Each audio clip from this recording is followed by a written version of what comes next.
RFI, il est minuit et demi ici à Paris et à Saint-Étienne-du-Rouvray. Et vous retrouvez Zéphirin Quadio pour Afrique Soir. Bonsoir Zéphirin. Bonsoir Loïc, bonsoir à tous. Au sommaire de cette édition, la France sous le choc après l'attaque d'une église ce matin en Normandie, dans le nord-ouest du pays. Un prêtre égorgé, un fidèle grièvement blessé et ce soir entre la vie et la mort.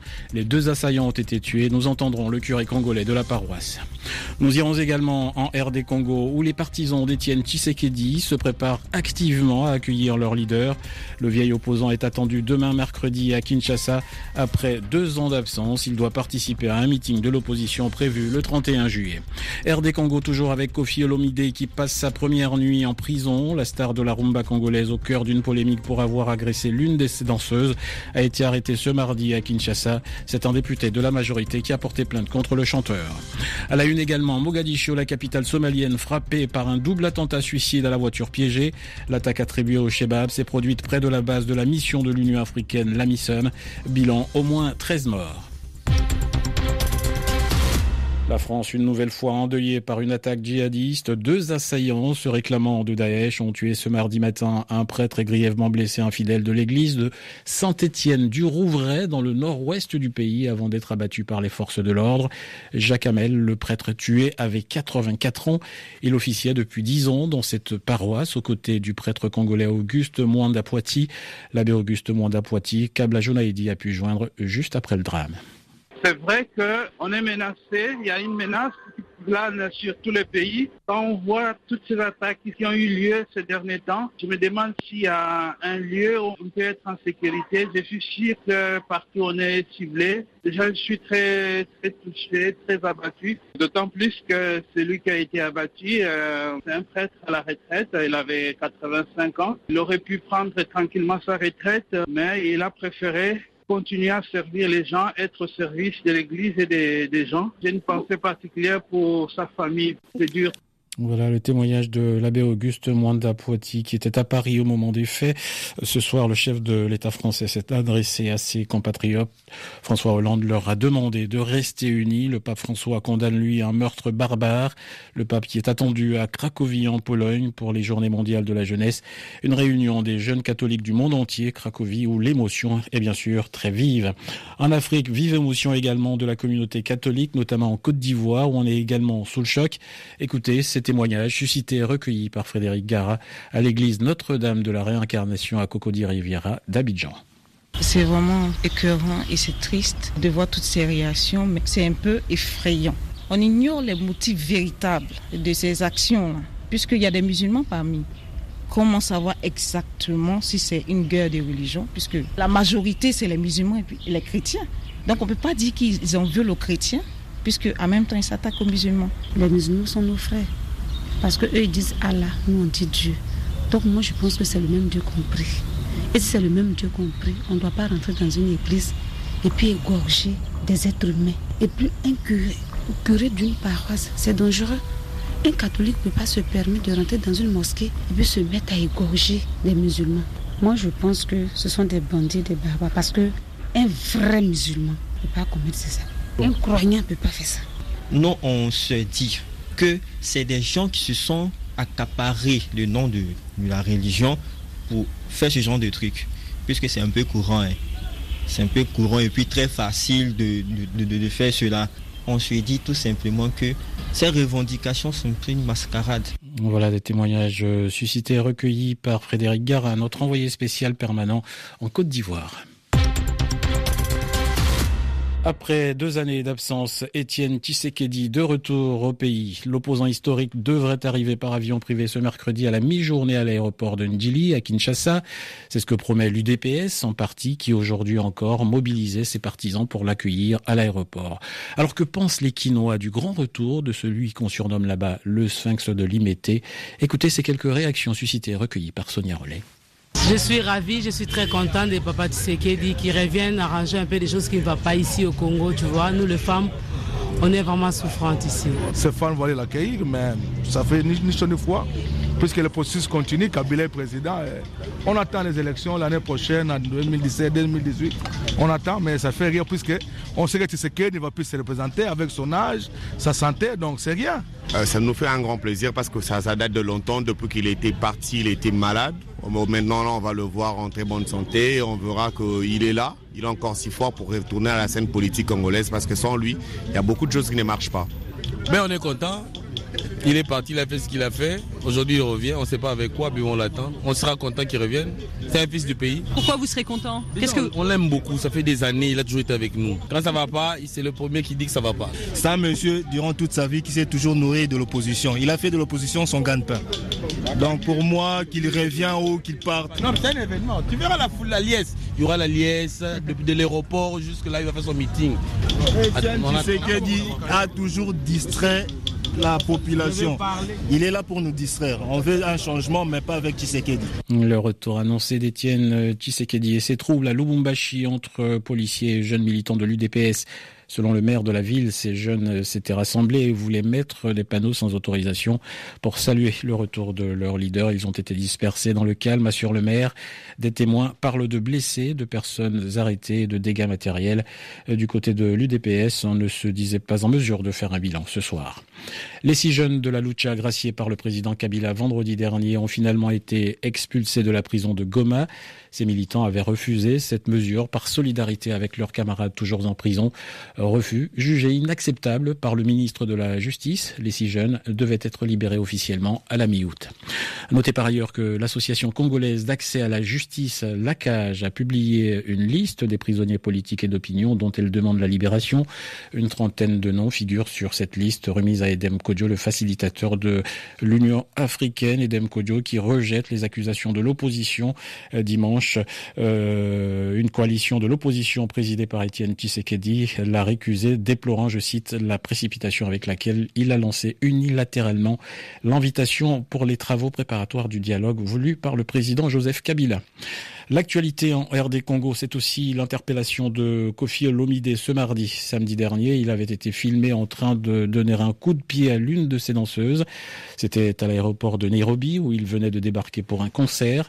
Un geste qui a suscité une vague d'indignation et qui lui a valu d'être d'ailleurs expulsé du Kenya. Ses concerts à Nairobi puis à Lusaka en Zambie ont été annulés. Lundi, le chanteur a exprimé publiquement ses regrets et présenté des excuses. Ce mardi, c'est un député congolais de la majorité qui a porté plainte contre lui. Carole Valade a pu s'entretenir avec le chanteur au téléphone juste avant son audition par la police. C'est à la prison de Makala que Kofi Olomide va passer la nuit, après une journée qui a débuté à 6h ce matin par son arrestation chez lui à Kinshasa. Joint par téléphone quelques minutes avant d'être entendu par la police, le chanteur disait son incompréhension devant les moyens déployés pour son arrestation. Tout au long de la journée, Kofi Olomide est pris en photo, filmé par les fans, jusque dans les locaux du tribunal où la star congolaise a été auditionnée. Le procureur a finalement décidé de le placer sous mandat d'arrêt provisoire. Il est soupçonné de coups et blessures volontaires portés contre l'une des danseuses de son groupe Quartier Latin. Les faits se sont déroulés au Kenya vendredi dernier, mais plusieurs dénonciations ont été déposées à Kinshasa et un député de la majorité présidentielle affirme avoir porté plainte. Pour son avocat, le dossier du chanteur est vide. Il dénonce des pressions extérieures et compte introduire une requête pour sa mise en liberté provisoire dès demain matin. Un récit signé Carole Valade. La Somalie et Mogadiscio, de nouveau ciblés par un attentat des Chebabs ce matin. Un double attentat suicide près de l'aéroport international Aden Adé de la capitale somalienne qui a fait au moins 13 morts. Aéroport qui, faut-il le rappeler, est protégé par la MISOM, la mission de l'Union africaine en Somalie, dont la principale base dans le pays est située à quelques centaines de mètres seulement. Pour le directeur régional du groupe de réflexion International Crisis Group, Rachid Abdi, cette attaque est pleine de symboles.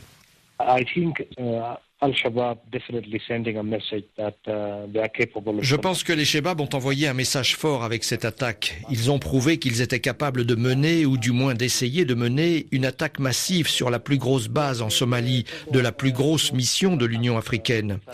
Alors c'est vrai qu'ils ont déjà mené des attaques sur l'aéroport, mais jamais de cette ampleur. Celle-ci, si elle avait réussi, aurait été effroyable à cause de la quantité d'explosifs présentes dans les voitures. Cela aurait totalement détruit l'aéroport. Déjà, des témoins m'ont dit qu'ils avaient pu entendre l'explosion jusqu'à 25 km du lieu de l'attentat. Je pense que tout le monde a peur aujourd'hui que les islamistes Al-Shabaab intensifient leurs attaques jusqu'aux élections, parce que je pense qu'ils vont essayer de perturber au maximum le processus électoral. Rachid Abdi d'International Crisis Group, interrogé par Amaury Ochar. J'ajoute que les élections présidentielles somaliennes pourraient être reportées à décembre 2016, selon différentes sources et des médias locaux. Sur les réseaux sociaux, l'une des prétendantes à la présidence, Fadoumo Daïb, a il y a quelques jours condamné ce possible report, expliquant que chaque jour de report équivaut à plus de corruption, d'instabilité et de chaos en Somalie. En Libye, des forces loyales aux autorités non reconnues dans l'est du pays menacent de frapper tout pétrolier qui s'approcherait de la côte libyenne pour une transaction sans leur accord préalable. L'opposition tchadienne unit ses forces avant l'investiture du président Idriss Déby. 29 partis d'opposition viennent de créer un nouveau regroupement politique, le Front de l'opposition nouvelle pour l'alternance et le changement. Dans un communiqué, le FONAC appelle les Tchadiens à, je cite, « se lever comme un seul homme contre le 5e mandat du président Idriss Déby ». 5e mandat que ce nouveau mouvement juge illégitime et illégal. Explication Michel Arsenault. L'opposition rebat les cartes au Tchad. Une nouvelle coalition, le Front de l'opposition nouvelle pour l'alternance et le changement, vient de voir le jour à N'Djamena. Elle est composée de 29 partis politiques. C'est 2 fois plus que la plateforme appelée La Force, que le FONAC est appelé à remplacer. Dans un communiqué, le FONAC appelle à balayer le régime en place pour remettre sur les rails un vrai processus démocratique. Cette coalition, comme La Force avant elle, réunit les soutiens des 6 candidats de l'opposition qui refusent de reconnaître la réélection en avril du président Déby avec 62% des voix. Les opposants souhaitent maintenant établir un front commun avec les organisations de la société civile qui ont organisé des marches pacifiques pendant la campagne électorale. Leur objectif ? Mobiliser l'opinion alors que le président Déby s'apprête à commencer, le 8 août, un 5e mandat. Explication signée Michel Arsenault. Des centaines de femmes ont manifesté pacifiquement ce mardi dans la 2e ville du Zimbabwe pour protester contre la crise économique et la répression policière à l'égard des opposants au président Robert Mugabe. La plupart des manifestantes réunies à Bulawayo, dans le sud du pays, arboraient le drapeau zimbabwéen devenu le symbole de ralliement de la contestation citoyenne dans le pays. Les manifestantes ont déposé une pétition au bureau de la Commission zimbabwéenne des droits de l'homme. La disparition hier du réalisateur égyptien Mohamed Khan. Le monde du cinéma égyptien est sous le choc. La disparition de Mohamed Khan, qui préparait le tournage d'un nouveau film, annonce la fin d'une époque. Ce réalisateur, né le 26 octobre 1942, d'une mère égyptienne et d'un père pakistanais, a signé au total 24 films. Certains de ces films ont marqué l'histoire du cinéma dans son pays. Ouda Ibrahim. Il est l'homme important du cinéma égyptien. Certains critiques aiment le qualifier ainsi, se référant à l'un de ses films le plus célèbres, L'épouse d'un homme important, réalisé en 1987 et traitant de la position de l'individu face au pouvoir en place. Mais parler de l'individu chez Khan, c'est parler de la société. Son œuvre décrit le changement politique et économique qu'a connu la société égyptienne. Il a montré le Caire et la vie de gens simples, comme dans Les rêves de Hind et Camilla, un portrait de 2 femmes qui se rebellent contre la pauvreté et l'injustice. La condition de la femme a été traitée à nouveau dans son film La fille de l'usine, réalisé en 2014. Mohamed Khan. La fille de l'usine, c'est d'abord une histoire d'amour. Il montre une fille qui arrive à dépasser les frustrations car elle vit dans une société sous pression et dans une société pleine de frustration. Ce qui est nouveau dans ce long métrage, à mon avis, c'est qu'il montre la lutte sociale entre une classe de gens qui a peu d'argent et d'autres qui n'ont pas du tout cette chance. Mohamed Khan était l'un des pionniers de la nouvelle vague du cinéma réaliste des années 80 en Égypte. Ce réalisateur qui parlait de l'identité égyptienne dans tous ses films n'a pourtant jamais eu la nationalité du pays où il est né, impossible à l'époque pour un enfant né seulement de mère égyptienne. Ouda Ibrahim. Et puis avant de refermer ce journal, l'inauguration ce mardi d'un premier TGV au Nigeria. Une réalisation chinoise estimée à $1 milliard, reliant la capitale fédérale Abuja à la ville de Kaduna sur près de 200 km. Avec ses 130 km/h, le TGV nigérien est loin des records des standards internationaux, mais il marque la renaissance, nous dit-on, du secteur ferroviaire qui s'est littéralement effondré au cours des 30 dernières années. Le prix du billet en seconde classe coûtera $1,50.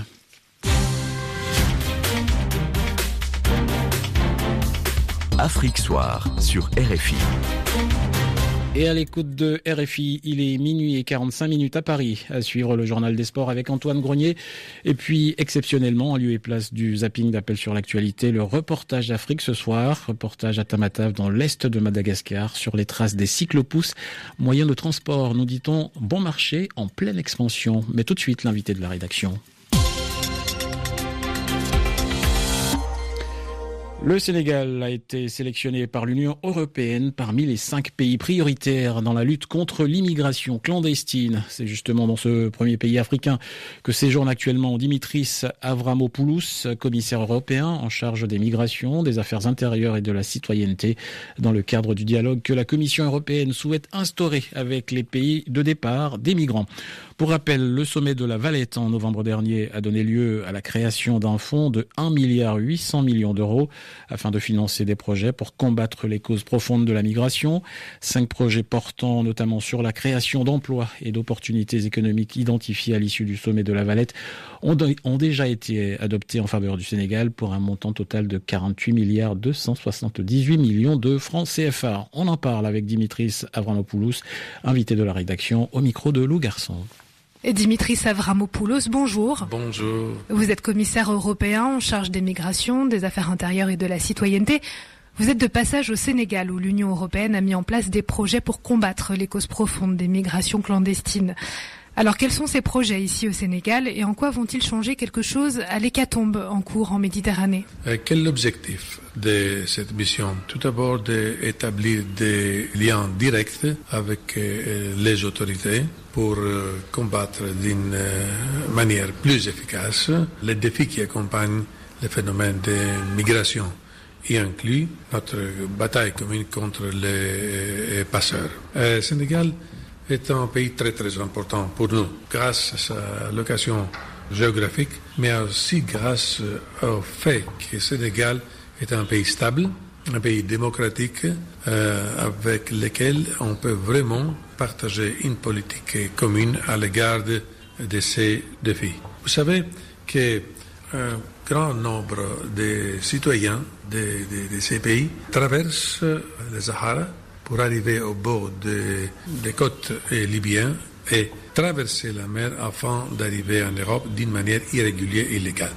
Ce que nous voulons faire, c'est d'établir des procédures régulières et légales pour tous ceux qui veulent venir en Europe. Et justement, puisque vous êtes en Afrique pour dialoguer avec les responsables des pays de départ, qu'avez-vous dit au président sénégalais Macky Sall que vous avez rencontré ce mardi matin ? Et on a décidé de faire promouvoir encore davantage notre coopération, d'approfondir, de mettre en contact nos services et de collaborer. Et nous considérons le Sénégal comme un de nos partenaires stratégiques les plus importants de la région. Et de l'autre côté, le Sénégal le réaffirme. Votre visite fait suite au sommet de la Valette sur les migrations entre l'Afrique et l'Union européenne de novembre 2015. Une des préoccupations des acteurs de ce sommet à l'époque a été de dire que la gestion des migrations relève de la responsabilité commune des pays d'origine, des pays de transit et des pays de destination. Dans les faits, est-ce que cette coopération s'est améliorée, notamment avec le Sénégal ? Avec le Sénégal, oui. Avec d'autres pays, il y a des choses à faire. Mais c'est vrai de dire que depuis les sommets de Valette, où on a vraiment décidé, après avoir mis en contact, c'était la première fois qu'on avait autour de la table les pays d'origine, les pays de transit et les pays de destination. Toutes ces décisions, progressivement, se mettent en place.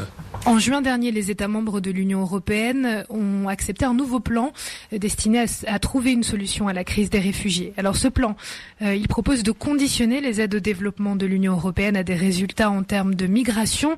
Le Sénégal fait partie des pays ciblés. Êtes-vous venu ici au Sénégal pour discuter de cette nouvelle condition posée par l'Union européenne ? Ce que vous venez de dire, je le vérifie. Mais on n'a pas touché ça pendant mon voyage, pendant ma visite au Sénégal. Parce que la coopération avec le Sénégal fonctionne parfaitement. Tous les pays sont liés avec ces conditions, mais on ne va pas faire usage de ces conditions si les relations marchent bien. Le Sénégal a été sélectionné comme l'un des 5 pays prioritaires par la Commission en juin dernier. Qu'est-ce qui pousse, selon vous, la jeunesse sénégalaise à tenter le voyage périlleux vers l'Europe ? Les raisons sont bien connues. C'est pour ça qu'il faut aider ces pays à décontinuer sa politique du développement, la création d'emplois, pour que les jeunes restent ici. Les gouvernements ont une stratégie et l'Europe soutient les gouvernements. L'objectif, c'est d'encourager les jeunes de rester ici, de travailler ici. Dimitris Avramopoulos, le commissaire européen en charge des migrations, répondait aux questions de Lou Garçon.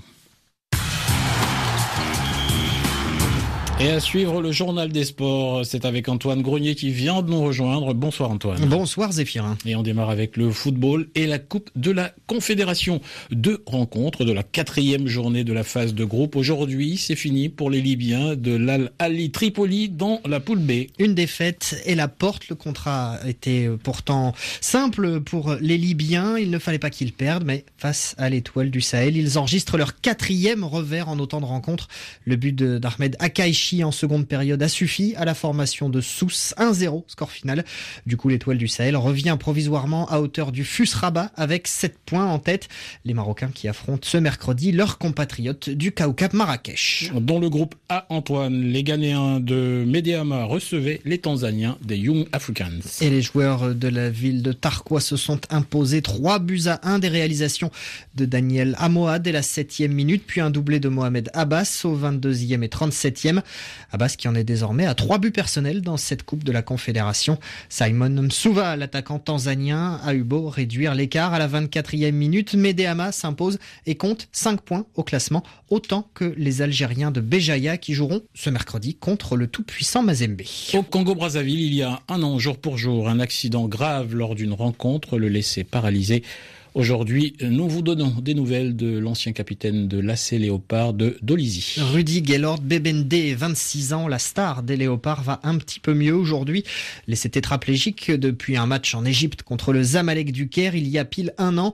Un saut pour éviter le gardien adverse, une mauvaise réception des images. Toujours terrible à voir, Philippe Zigraf. 17e minute de jeu, Zamalek mène 1-0, lancé à toute allure. Le capitaine de l'AC Léopard évite le gardien égyptien et retombe lourdement sur le haut de la tête. Étendu sur la pelouse, il a du mal à bouger et à respirer. Il est évacué vers l'hôpital des forces aériennes, tout proche du stade. Le diagnostic est terrible, dislocation de 2 vertèbres et compression de 2 autres. Bebende est aussitôt opéré avec succès et placé en soins intensifs. C'est l'État égyptien qui prend tous les frais en charge jusqu'à son départ pour la France 3 semaines plus tard. Le joueur congolais séjournera plusieurs mois dans des hôpitaux parisiens.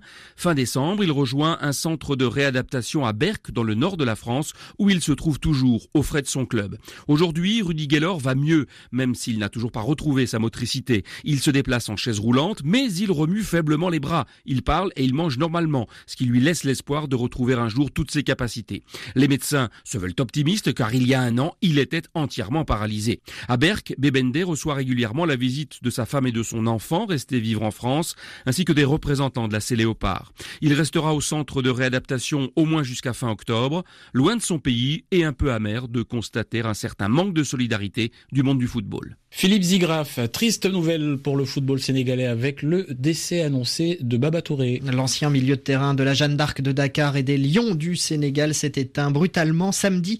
À l'annonce de la nouvelle, Roger Mendy, l'ancien défenseur central et coéquipier de Baba Touré à la Jeanne d'Arc, a confié qu'il plaçait son ancien coéquipier juste après Maradona dans l'ordre des numéros 10 qui avait marqué l'histoire.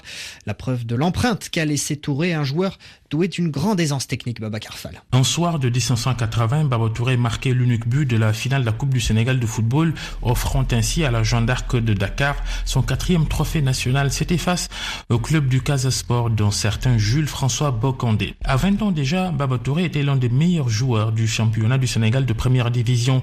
Les clubs s'arrachaient alors le jeune milieu offensif au pied gauche magique, mais il a préféré rester à la Jeanne d'Arc.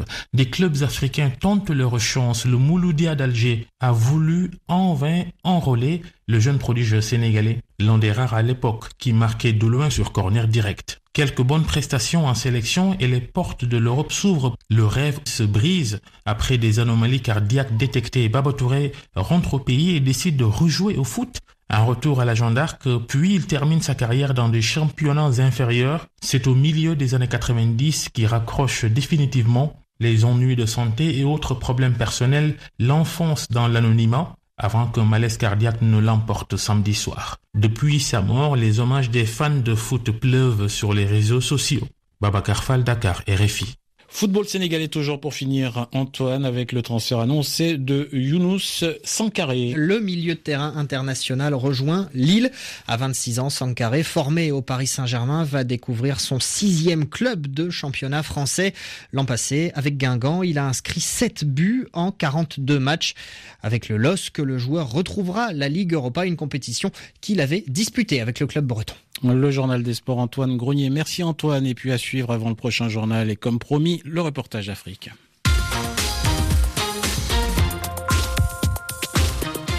Et cap sur Tamatave, ville portuaire à l'est de Madagascar. Là-bas, les cyclopousses font partie du paysage.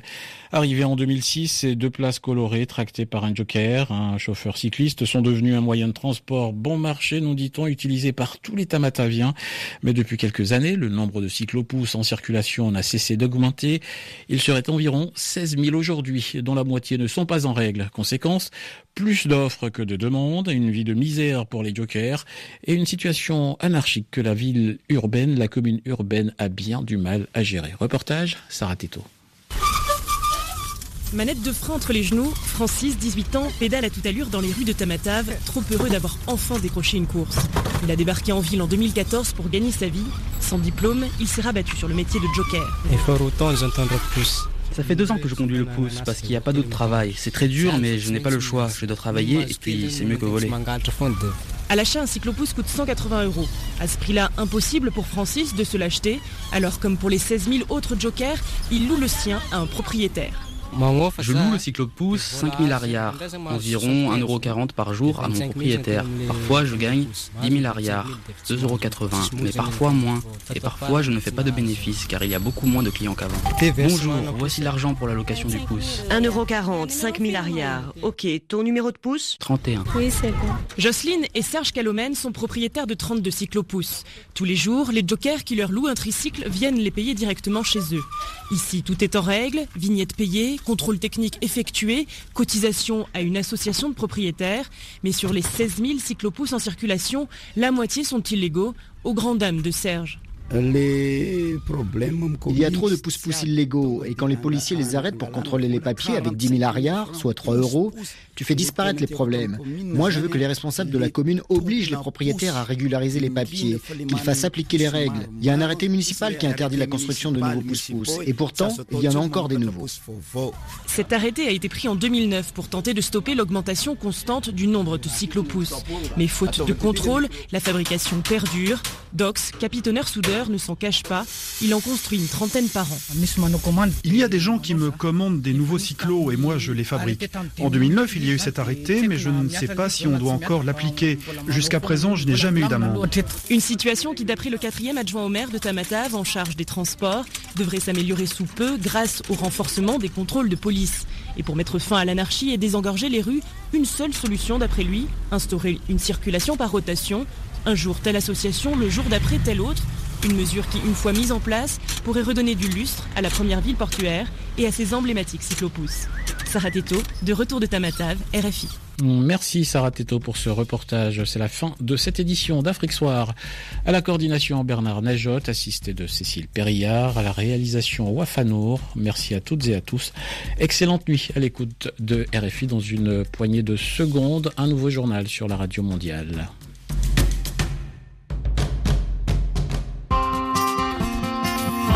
les jours, en direct de Paris, RFI vous informe grâce à ses 400 correspondants à travers le monde. Caracas, Doha, Ouagadougou, Islamabad, New Delhi, Conakry, Shanghai, Libreville, Belgrade, Jouravlouf, Vienne. RFI, les voix du monde. Merci Michel Picard, en direct d'Islamabad, notre correspondant au Pakistan. Cette affaire fait beaucoup de bruit à Abidjan et Frédéric Garras l'a fait la une de la cette correspondance à Shanghai de Delphine Suro.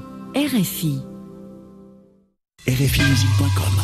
Du Bikutsi de son pays natal, le Cameroun, elle a su prendre des chemins de traverse. Salignolo.